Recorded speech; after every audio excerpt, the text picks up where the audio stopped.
नमस्कार बंधुरा Pinky kitchen with village ফুডে আপনাদের সকলকে জানাই স্বাগত। বন্ধুরা আজকে আমি আরেকটি রেসিপি নিয়ে চলে এসেছি। এই গরমে মন প্রাণ জুড়িয়ে যাবে সেই রকম একটু রেসিপি। তাহলে আজকে আমি কি বানাবো, এই কাঁচা পাকা আম দিয়ে আমের ফুটি বানিয়ে দেখাবো।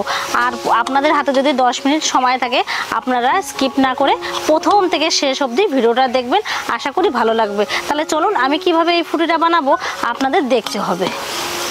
বন্ধুরা এই ফুটি বানানোর জন্য আমি 3টে পাকা আম নিয়ে নিয়েছি আর একটা কাঁচা আম নিয়েছি। কাঁচা আমটা কেন নিয়েছি, এই ফুটি খাওয়ার সময় একটা কাঁচা পাকা যে সেন্ট আসে ওই জন্য এই কাঁচা আমটা নিয়েছি। তাহলে দেখুন আমি এই আমগুলো প্রথমে ধুয়ে পরিষ্কার করে মুছে নিয়েছি।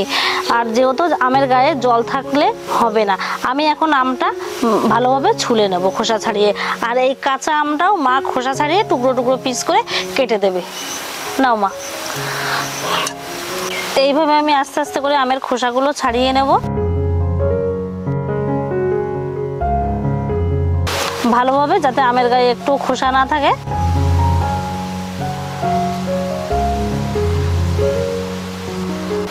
বন্ধুরা আমি এই কাঁচা আমটা কেটে টুকরো টুকরো করে দেবো।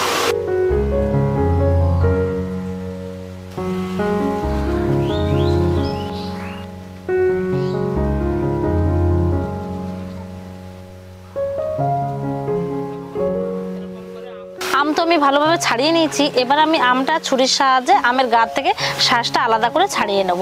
প্রথমে আমি এইভাবে কেটে নেব আমটা। এইভাবে কিন্তু আমের গা থেকে ভালোভাবে শাঁসগুলো নিয়ে নিতে হবে। পাকা আমের তো আমি শাঁস বার করে নিয়েছি আর কাঁচা আমটাও টুকরো করে নিয়েছি। তাহলে এবার আমি আরেকটা মিক্সার গ্রাইন্ডারের মধ্যে নিয়ে এটা ভালোভাবে আমি পেস্ট করে নেব। প্রথমে আমি কাঁচা আমের টুকরোগুলো দিয়ে দেবো। এরপর আমি দিয়ে দেবো টুকরো করা পাকা আমগুলো। এবার আমি এই বাটির মাপ করে 1 বাটি চিনি দিয়ে দেবো।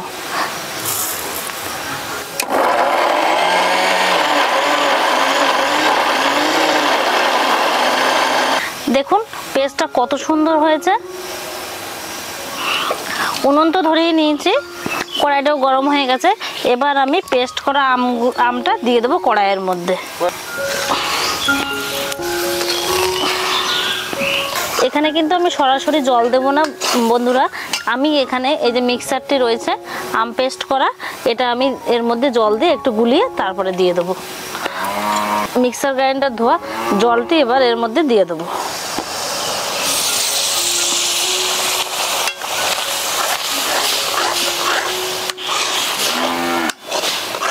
তাহলে বন্ধুরা এইভাবে আরও কিছুক্ষণ হতে থাকবে, কারণ এর মধ্যে যে আমি চিনি দিয়েছি চিনিটা গলে চিনির থেকে জল ছেড়ে দেবে। ততক্ষণ অবধি যতক্ষণ আমের এই পাকটা আসবে ততক্ষণ অবধি আমি এটা জ্বালিয়ে নেব। বেশি জোরে জল দেবো না, আস্তে আস্তে জাল দেবো। তাহলে বন্ধুরা সামান্য কিছু উপকরণ দিয়ে এই আমের জুসটা কিন্তু বাড়িতে আপনারা বানিয়ে নিতে পারেন। বন্ধুরা আমের এই শাঁসটা তো ভালোভাবে আমি জ্বালিয়ে নিয়েছি। এবার আমি এর মধ্যে 1 চামচ মেপে ভিনেগার দিয়ে দেবো। অল্প একটু দেবো, কারণ আমরা এটা খেয়েই ফেলবো, বেশি না। ভিনেগার দিয়েছি, এবার আমি ভালোভাবে হাতার সাহায্যে মিশিয়ে নেব।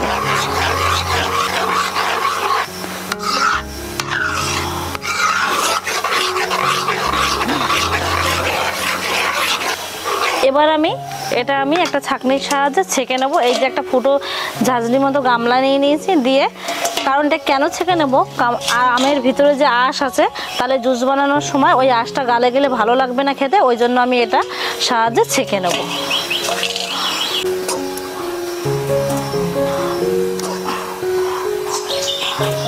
দেখুন আমি এইভাবে এই ছাঁকনির সাহায্যে এই যে হাতা দিয়ে এতে ঘষে ঘষে বার করে নিচ্ছে। আর যেগুলো আমের আঁশ আছে সেগুলো এই ছাঁকনির মধ্যে থেকে যাবে। বন্ধুরা আমের এই পাল্পগুলো তো আমি একটা গামলায় নামিয়ে নিয়েছি ঠান্ডা করে। এবার আমি এখানে আরেকটি কাঁচের পাত্র নিয়ে নিয়েছি, এখান থেকে আমি কিছুটা নিয়ে নেব।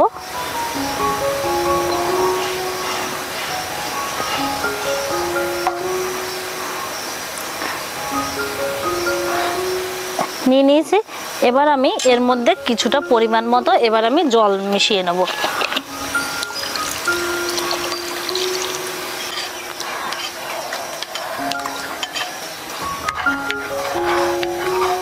বন্ধুরা আমি তো 2 হাতা নিয়ে জুসটা বানিয়েই ফেলেছি। আর আমের যেই পাল্পটা রয়েছে এটা কিন্তু ফ্রিজে রেখে দিলে 2 থেকে 4-5 মাস ধরে আপনারা খেতে পারবেন। আর যদি গরমে এসে বাড়িতে এরকম অল্প একটু 2 চামচ নিয়ে গ্লাসের সাথে গুলিয়ে খান, তাহলে গরমের থেকে এসে খেলে মন প্রাণ সবই জুড়িয়ে যাবে। ঠান্ডা জিনিস কারই না ভালো লাগে, আরও ফুটি বেশি করে। তাহলে বন্ধুরা আমি যতটুকু বানিয়েছি আমরা 2 গ্লাসে নিয়ে নেব, মা আর আমি মিলে খেয়ে দেখবো আজকের ফুটিটা আমরা কেমন বানিয়েছি।